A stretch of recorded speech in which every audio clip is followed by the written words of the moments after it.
মাওলানা, আপনি তো যখনই দোয়া করেন তখন দেখি আপনার মুখ থেকে শুনতে পাই রব্বানা আতিনা ফিদ দুনিয়া হাসানা ওয়া ফিল আখিরাতি হাসানাতাও ওয়া কিনা আযাবান নার।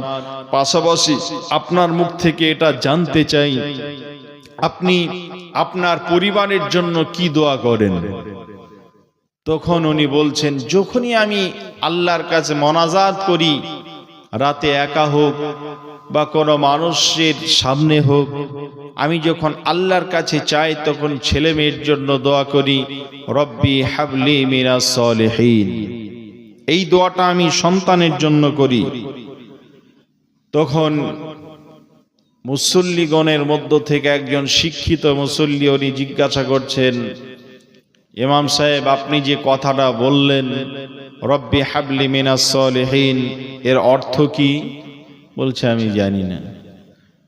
তখন পাশ থেকে একজন বলছেন, আমি এটা শুনেছি একজন মাওলানার মুখে, এর অর্থ হলো যে হে আল্লাহ, তুমি আমাকে একটা নেক সুসন্তান দান করো। একজন মুসল্লি জিজ্ঞাসা করছেন, মাওলানা আপনার ছেলে মেয়ে কয়টা? বলছে 12টা। আর কয়টা প্রয়োজন? বলছে আর প্রয়োজন নেই। আপনি যে দোয়া করছেন আল্লাহ তুমি আমাকে নেককার সুসন্তান দান করো, আপনি যে দোয়া করছেন সদা সর্বদা, এই দোয়ার অর্থ কি জানেন? বলছে জানি না।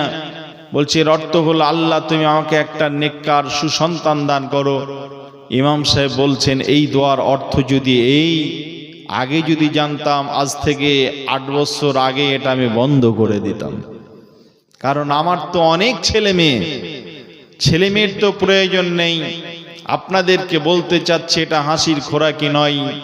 এখান থেকে আমি যে শিক্ষা দিতে চাচ্ছি সেটা হলো এই, যে আমরা অর্থ বুঝে আমরা দোয়া জানি না, দোয়ার অর্থ আমরা জানি না, যার জন্য আজকে আমাদের এই সমস্যা। আল্লাহ তাআলার কাছে আমরা সদা সর্বদা কি বলছি? সফলতার জন্য আল্লাহকে বলছি, আল্লাহ তুমি দুনিয়ার সফলতা দাও, আখিরাতের সফলতা দাও।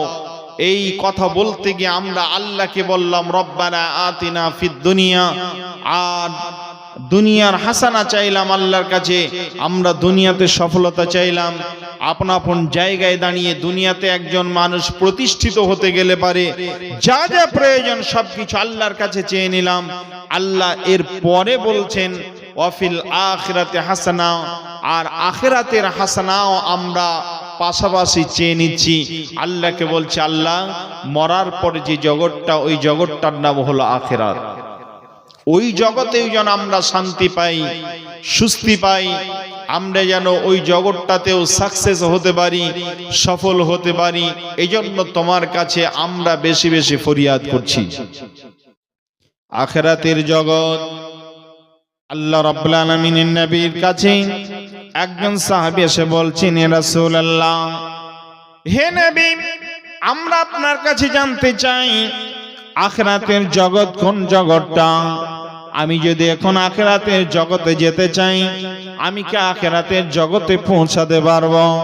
নবীজি বললেন, না, আখিরাতের জগতে যদি তুমি যেতে চাও তাহলে একটা জায়গা আছে, এই জায়গাটা তোমাকে অতিক্রম করা লাগবে। ওই জায়গাটার নাম কি? ওই জায়গাটার নাম হলো, আমরা যেমন এই জায়গাতে বসে আছি, এটা হলো ইন্ডিয়া। যখন পাশে আমাদের বাংলাদেশ, এই শোভাপুরের পাশেই বাংলাদেশ।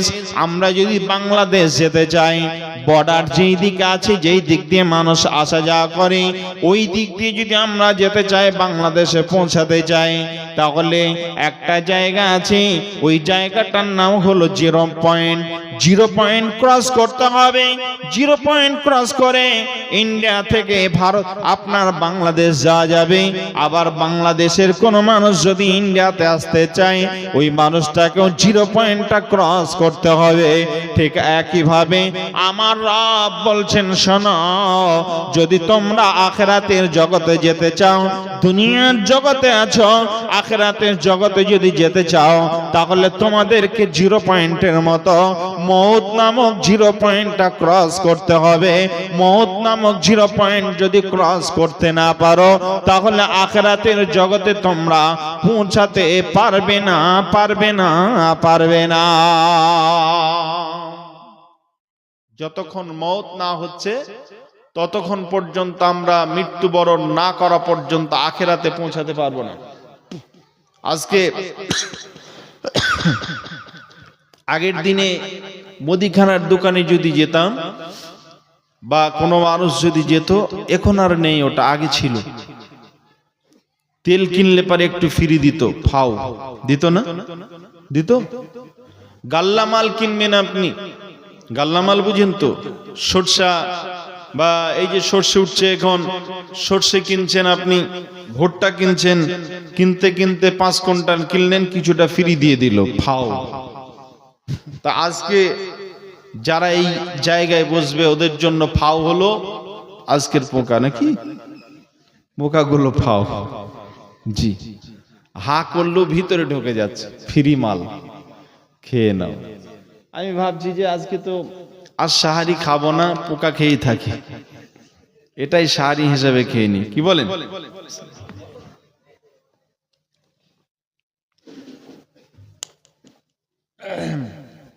এরা আসলে নতুন মানুষ দেখতে এসেছে, নদিয়া থেকে মানুষ এসেছে, দেখে আসে। পোকাগুলো সব শোভাপুর থেকে এসেছে। ওপারের পোকা এপারের পোকা এত বদমাইশ নয়, তাই না? জি, সব ওই পারের পোকা, ফাঁকা পেয়েছে চলে এসেছে।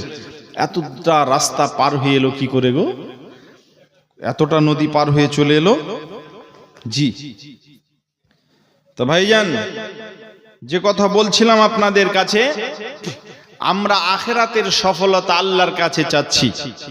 আখিরাতের সফলতা কি এবার দেখেন, কোরআনের আর একটা আয়াত দিয়ে আপনাদেরকে বোঝাবার চেষ্টা করছি। আল্লাহ বলছেন, আখিরাতে কোনো মানুষ যদি সফলতা অর্জন করতে চায় তাহলে আল্লাহ রাব্বুল আলামিন বলেন, ওই লোকটা যদি আখিরাতের জগতে সফল হতে চায়, আখিরাতের জগতে সফল হতে গেলে পারে কিভাবে সফল হতে হবে আল্লাহ শিক্ষা দিচ্ছেন। আল্লাহ বলেন, ফামান জুহজিহা আনিন নার ওয়া উদখিলাল জান্নাতা ফাকাদ ফাজ। যে মানুষটা আখিরাতের জগতে পৌঁছে গেল, ওই লোকটার জন্য আল্লাহ বলছেন, ওই লোকটার জন্য প্রস্তুতি ওই লোকটাকে থাকতে হবে। যেই লোকটা মারা গেল ওই লোকটার জন্য জাহান্নাম আর জান্নাত উভয় দুটি দিক আছে। হয় লোকটা জাহান্নামে যাবে অথবা জান্নাতে যাবে। আল্লাহ বলছেন, যদি আখিরাতের জগতে তুমি সফল হতে চাও, দুটি দিকের মধ্যে একটা দিককে তোমাকে নিয়ে নিতে হবে। একটা দিক তোমার জন্য যদি ওয়াজিব হয়ে যায়, একটা দিকে গিয়ে যদি তুমি সাকসেস হয়ে যাও, ওই দিকটার নাম কি? আল্লাহ বলছেন, ফামান জুহজিহা আনিন নার। যে লোকটা জাহান্নাম থেকে নিজেকে মুক্ত করতে পারল, নিজের আমলের মাধ্যমে জাহান্নাম হারাম হয়ে গেল, আল্লাহ রাব্বুল আলামিন লোকটাকে জাহান্নাম থেকে মুক্ত করে ওয়া উদখিলাল জান্নাহ, ওই লোকটা যদি জান্নাতে প্রবেশ করতে পারে, নিজেকে জাহান্নাম থেকে সেভ করে জান্নাতে যদি পৌঁছাতে পারে, আল্লাহ বলছেন, ফামান জুহজিহা আনিন নার ওয়া উদখিলাল জান্নাতা ফাকাদ ফাজ। তাহলে ওই লোকটাই হলো আখিরাতের জগতে লোকটা আসলেই হবে সফল। ফাকাদ ফাজ, ওই লোকটাই হয়ে যাবে আখিরাতের জগতে সফল। জি, আমি আপনাদের কাছে একটা কথা জিজ্ঞাসা করছি। আমি তো নদিয়ার মানুষ, আপনাদের কাছে তো নতুন এসেছি, এই পাড়ার মানুষের কাছে, এই গ্রামের মানুষের কাছে। কথা কি বুঝতে পারছেন না? বুঝতে পারছেন না? জি, অডিয়েন্স বলেন, কথা বুঝে আসছে? আপনারা বুঝতে পারছেন না? ঘুমিয়ে গেছেন না কি গো? অত চালাকি করলে হবে না। আপনারা ভাববেন যে মাওলানা আপনাকে নিয়ে এসেছে, আপনি বকবেন আর আপনার চুপচাপ ঘুমাবো চেয়ারে বসে বসে, চলবে না। জি, রমজান মাসে এই চালাকি চলবে না, কোনো সময়ই চলবে না। এরপরে তো রমজান। জি, এই যে সময়টা আমরা বসে আছি, সময়টার হিসাব আল্লাহর কাছে লাগবে কি লাগবে না? লাগবে। প্রত্যেকটা মুহূর্তের হিসাব লাগবে। কিন্তু একটা হাদিসটাকে কেউ কেউ যঈফ বলেছেন। তবে আমলের জন্য আপনাদের কাছে বলছি, যদি কোনো মানুষ কোরআন বোঝার জন্য, কোরআন এবং সেই হাদিস বোঝার জন্য কোনো জায়গাতে বসে থাকে, দিন শেখার জন্য যে সময়টা ব্যয় করবে, ওই সময়টা আল্লাহর কাছে আর কোনো হিসাব লাগবে না। কাজে আমরা যে জায়গাটাতে এখানে বসে আছি, এখন আমরা নিরাপদ স্থানে বসে আছি। আল্লাহ যেন আজকের এই সভাকে কবুল করে নিয়ে আখিরাতে নাজাতের জন্য যথেষ্ট বানিয়ে দেন, পড়ে আমিন। ভাইজান, আমি যে কথা আপনাদের সামনে বলছিলাম, তাহলে আখিরাতের সফল যদি কেউ হতে চায়, আখিরাতের জগতে কেউ যদি সফল হতে চায়, ওই লোকটা আখিরাতের জগতে সফল হতে গেলে পারে যে কাজটা লোকটাকে করতে হবে, তার নাম কি? জাহান্নাম থেকে নিজেকে মুক্ত করতে হবে। আর জাহান্নাম থেকে মুক্ত করতে গেলে পারে দুনিয়াতে আমাকে সালেহ আমল করতে হবে, সৎ আমল করতে হবে, তাহলে আমরা আখিরাতের জগতে সাকসেস হতে পারবো, নচেত আমরা হতে পারবো না। এবার একটা ঘটনা আপনাদের কাছে নিয়ে আসি, তারপরে আমি পর্যায়ক্রমে কিছু কথা বলবো, কয়েকটা পয়েন্টের উপরে কথা বলবো ইনশাআল্লাহ। আমরা বর্তমান সময়ে আমরা বুঝি না, আমরা এটা বুঝতে পারি না যে আখিরাত আসলে আমাদের কাছে মনে হয় গোপাল ভাঁড়ের গল্প। গোপাল ভাঁড়ের গল্প দেখেছেন তো না? খুব ভালো সিরিয়াল। আমি মাঝে মধ্যে যখন আমার মেয়ে কান্না করে, তখন আমি গোপাল ভাঁড়টা চালিয়ে দিই। বলবেন কেন মাওলানা, অন্য কিছু দেখাতে পারেন? ইসলামিক কার্টুন দিই যদি দেখতে চাই তো ভালো, তা না হলে গোপাল ভাঁড় দিই এজন্য যে গোপাল ভাঁড়ের গল্প মিথ্যা সত্য যাই হোক, খারাপ কিছু নেই। কথা ঠিক না? খারাপ কিছু নেই। আর যদি শফিককে দেওয়া হয় তাহলে চরিত্রই শেষ, পাংচার। জি, গত 2-3 বছর থেকে আমি শফিকের বিরুদ্ধে একাধারে কথা বলে যাচ্ছি। পশ্চিমবাংলায় যদি শফিকের বিরুদ্ধে কেউ প্রথম মুখ খুলেছে তা আমি খুলেছি। আজকে যে শফিক চরিত্র, শত শত যুবকের চরিত্র নষ্ট করে দিল। শফিকের বাড়ি আমার জেলাতেই বাড়ি, খুব বেশি দূরে নয়। এখন আবার শয়তান থাকছে, আমি যে এলাকায় থাকি ওই এলাকাতেই শয়তান থাকছে। খুঁজে বেড়াচ্ছি, পাচ্ছি না। তবে সে যার সাথে থাকে, নাম তার ফিরোজ, তাকে সেদিন ধরেছিলাম। আমি বললাম হয় শফিককে ছাড়তে হবে, না হলে গ্রাম ছাড়তে হবে। তো বলেছে ভাই ছেড়ে দেব। তারপরেও দেখলাম আবার ভিডিও বানিয়েছে। ভাইজান, আমি আপনাদের কাছে যেটা বলছিলাম যে আমরা দুনিয়াতে সবাই সফলতা চাই। যতগুলো মানুষ এখানে বসে আছি, আসলে আমরা জানি না আসল সফলতা কোনটা। সাহাবা আজমাইন, আল্লাহ রাসূলের সাহাবীরা সফলতাকে খুঁজতেন, আসল সফলতা তারা বুঝতেন। আখিরাতের সফলতা যে আসল সফলতা, এটা সাহাবীরা বুঝতেন। যার জন্য তারা সদা সর্বদা আল্লাহকে রাজি করার জন্য যত প্রক্রিয়া, যত কাজ, সদা সর্বদা তারা আল্লাহকে খুশি করার জন্য সবকিছু করতেন। আপনাদের কাছে একটা ঘটনা নিয়ে আসছি, তার আগে কোরআনের আয়াতটা শুনেন। বিসমিল্লাহির রহমানির রহিম। ইন্নাল্লাহা আশতারা মিনাল মুমিনিনা আনফুসাহুম ওয়া আমওয়ালাহুম বিআন্না লাহুমুল জান্নাহ ইউকাতিলুনা ফি সাবিলিল্লাহি ফায়াকতুলুনা ওয়া ইউকতালুন। আল্লাহ রাব্বুল আলামিন বলছেন, নিশ্চয় যারা মুমিন, আমি মুমিন বান্দাদের সঙ্গে বিনিময় করতে চাই। বিনিময়টা কি? আল্লাহ বলেন, আমি দেব তাদেরকে জান্নাত, আর তাদের কাছ থেকে নেব আমি দুটি জিনিসের ভেতরে যে কোনো একটা। হয় তারা মাল দেবে অথবা তারা জান দেবে, হয় তাদের মাল দেবে অথবা প্রয়োজনে তারা জীবন দেবে, আর তারা বিনিময়ে জান্নাত কিনে নেবে। কোন জান্নাত? জান্নাতটা কেমন জান্নাত তারা পাবে? বিশ্বনবী বলেন, জান্নাতটা কত দামি জানো?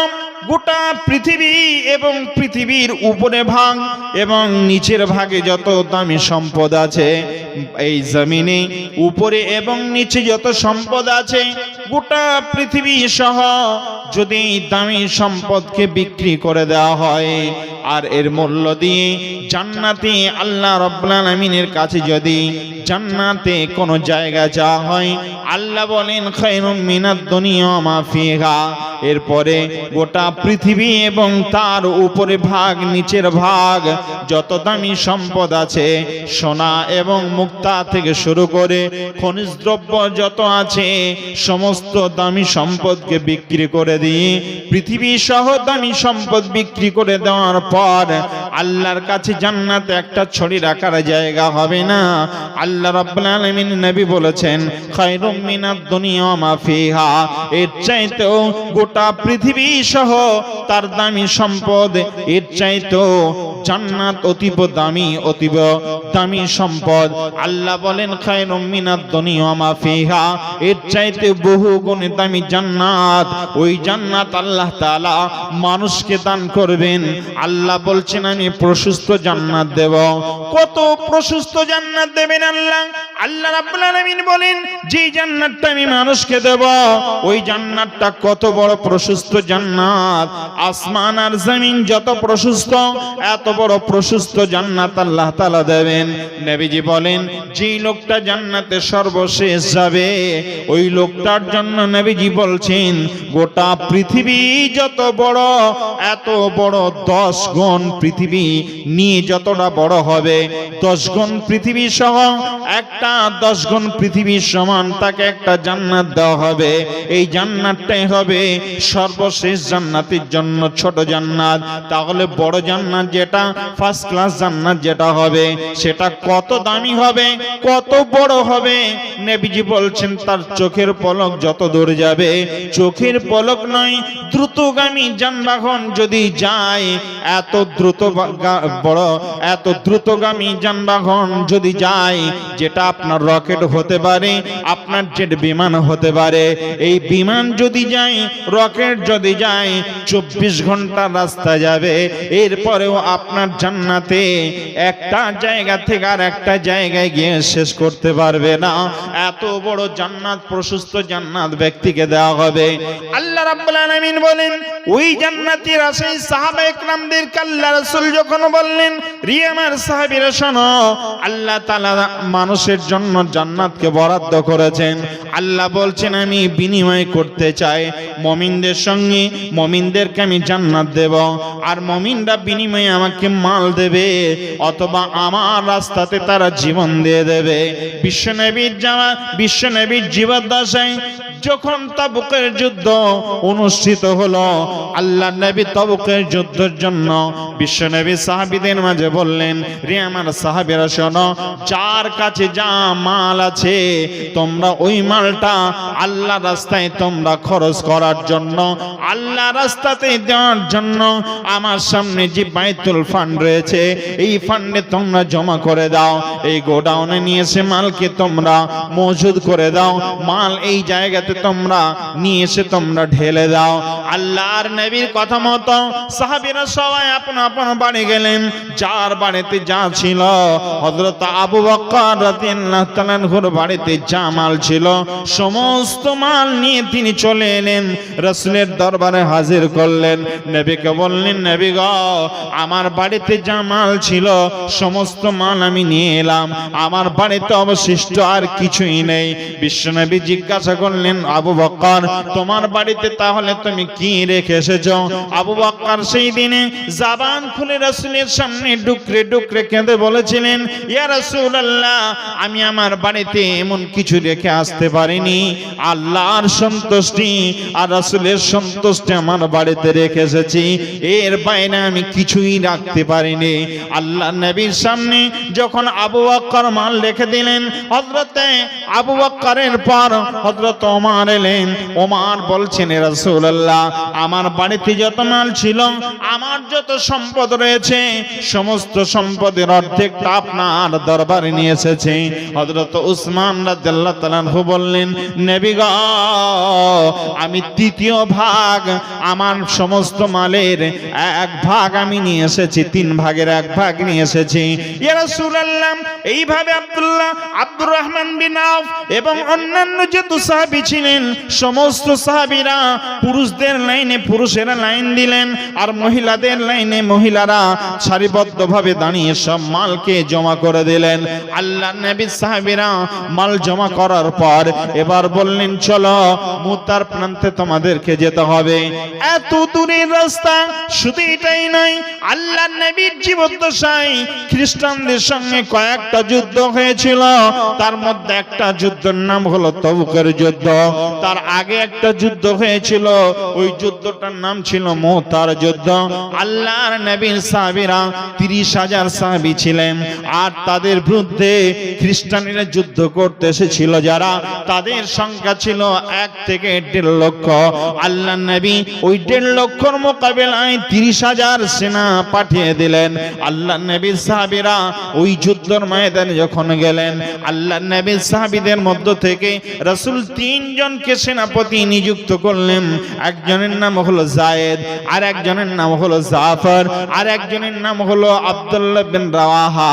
এই 3 জনকে সেনাপতি বানালেন। সেনাপতি বানানোর পর যায়েদ বিন হারেসকে রাসূল বললেন, এই যায়েদ বিন হারেস যদি মারা যায়, এই যায়েদ বিন হারেসের অনুপস্থিতিতে তোমরা জাফর বিন আবু তালিব, আমার চাচাতো ভাই, একে তোমরা সেনাপতি বানাবে। আমি সেনাপতি বানিয়ে দিলাম, এই সেনাপতির দায়িত্ব ভার এর উপরে দিয়ে দিলাম।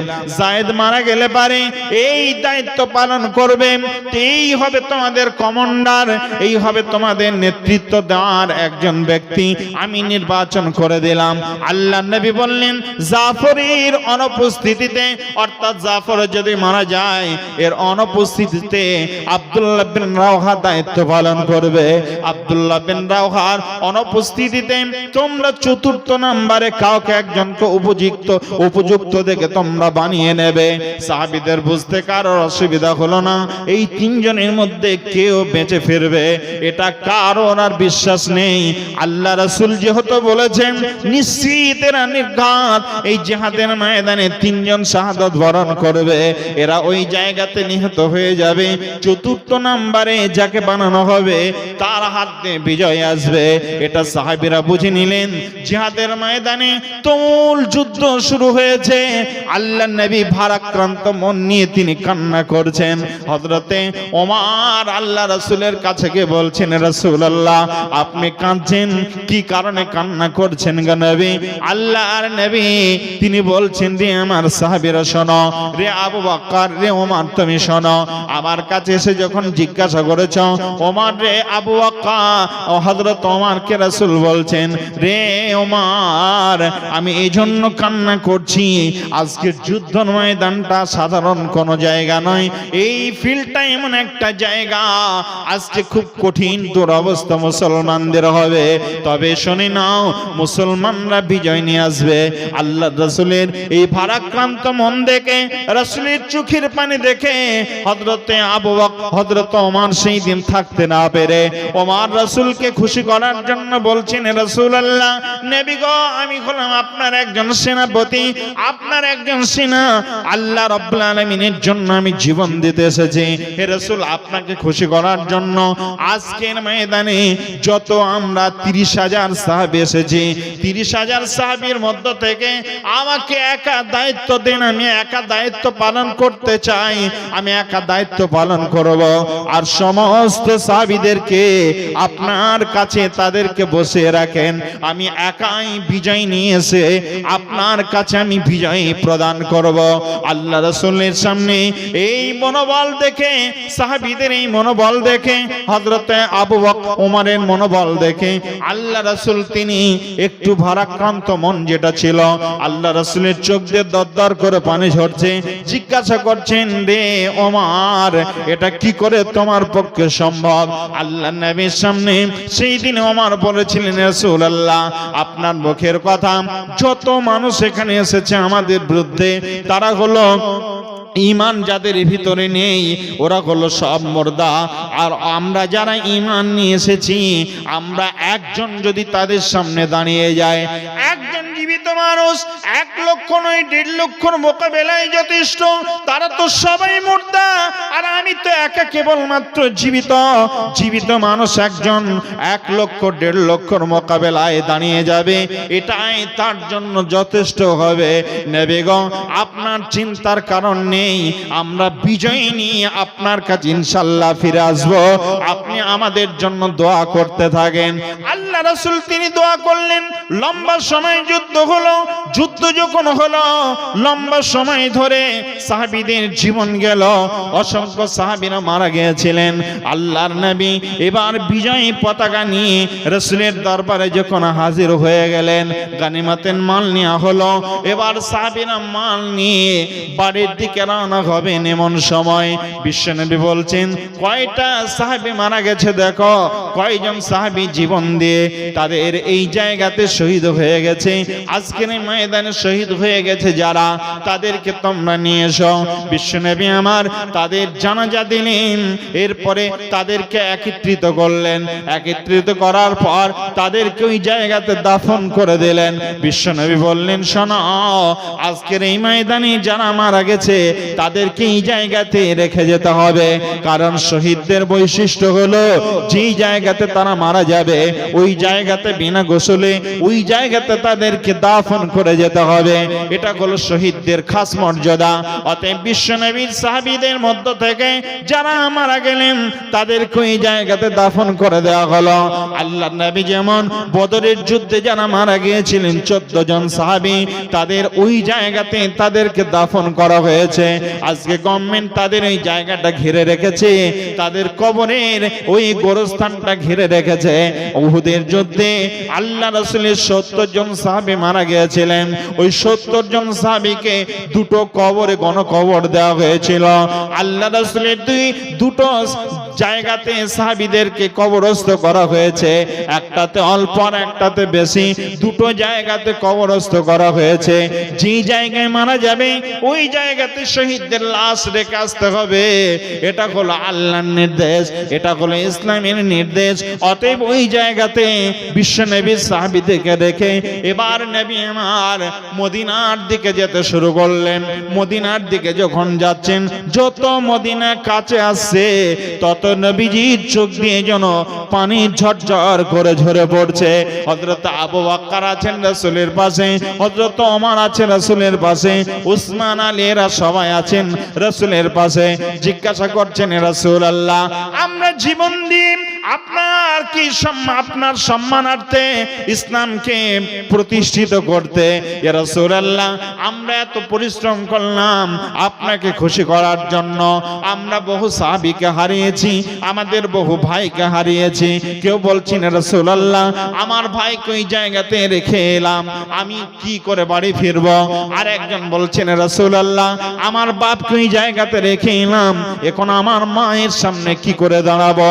আল্লাহর নবী এই কথাগুলো শুনছেন আর অঝরে কান্না করছেন। নবী আমার মসজিদুন নববীতে প্রবেশ করলেন।